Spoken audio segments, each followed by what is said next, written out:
So I wanted to talk about this article I read suggesting that the pharmaceutical drugs are the real culprit in the opioid crisis. And before we go down that path, I should say that pharma definitely has a role. Pharma needs to be better actors. They need to act as better actors. Take an example of the OxyContin marketing tragedies, where they were behaving in a way that is not representative of being good social citizens, and that is absolutely not okay. This is the Darshan Talks podcast, regulatory guy, irregular podcast with host Darshan Kulkarni. You can find the show on Twitter at Darshan Talks or the show's website at darshantalks.com. Additionally, we need to do better training of clinicians. Clinicians in general are taught that there's this patient bill of rights, and you being in pain as a patient is not okay. And physicians and pharmacists and nurses and other healthcare providers work and train hard to make sure you're never in pain. These are all good things. The problem is that when us as clinicians become overzealous, it's difficult to tell that when we become overzealous, and we need some help from patients to make sure we understand when that's going too far. Additionally, the FDA is working. They've put in something called the REM system, that's risk evaluation mitigation strategies. And what that basically does is it helps with controlling the overzealous effects of opioid producers and opioids themselves. Additionally, they do require that healthcare providers get some training. The FDA has also required that certain opioids be removed from the market. I believe it was actually suggested, not required, but it was strongly suggested. And then there were certain formulations that were easy to break, and therefore take a large volume of them together, take a large dose of them together.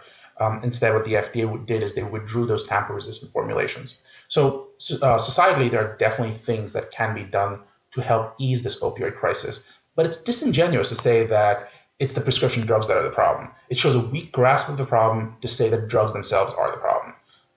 And no one wants to hear this, but here's the truth. The problem is people. We need to take better responsibility. Now, let me be clear. None of the suggestions and solutions I'm suggesting are easy, and most of them are actually difficult, since following the path that the doctors laid out for you is the easy way.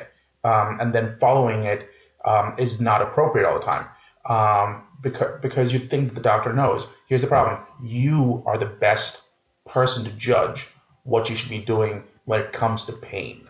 So first of all, if the pain stopped, stop using the pain product. Stop using the opioid. If you do that, there's a lower risk of you getting addicted. Depending on the type of pain you have, talk to your doctor if the pain continues after 3 to 5 days. After 3 to 5 days, depending on the type of pain, ask the doctor for alternatives. Is a opioid the best solution? There are studies that suggest ibuprofen works better than morphine in some cases. Now, that's in very specific cases, but there are those studies. So talk to your doctor. For some conditions, here's the hardest one. For some conditions, pain is normal. We have become a society that accepts that no pain is acceptable, and that makes sense. However, we as a society in America have a requirement that, we're just going to take a pill, the pain's all going to go away, and we're all going to be better. We're going to get back to our active, healthy lives. However, sometimes that pain represents something difficult that's happened to you. And yes, your body needs to go is in that pain. It doesn't necessarily need to go through that pain, but the body is creating that pain because of whatever happened to you. And that's an adverse event. If it's debilitating, obviously you should not be in that kind of pain. However, a certain baseline of pain, this is what my gym trainer tells me, and I think that's actually true. I constantly come to him and I whine about, this part's hurting or that part's hurting. He's like, you're getting older. Things are going to hurt. You've got to accept that a certain baseline of pain is okay. And I think that's probably true. Could I drug myself up using certain drugs, using certain opioids? Yeah, but that's unnecessary. Post-surgery, yeah, maybe you do need a couple of days of pain medication. But do you need 3 weeks, 4 weeks, 5 weeks? No, probably not, depending on the type of pain. And again, talk to your doctor. So these are some things that you as an individual can do. And I think it's important to recognize patient empowerment is probably the best place to be. Depending on doctors to guide you is good. Depending on doctors to individually know what works for you is going to be impossible, because here's the good news. You know yourself best. Here's the bad news. Doctors don't know you as well as you do. So they have no way of judging the exact amount of pain you're in. So what they're going to do is they're going to give you more opioids to treat you than you possibly need or probably need. Now, this is going to be a delicate balance, and you need to have that conversation with your doctor to make sure that requirements are met.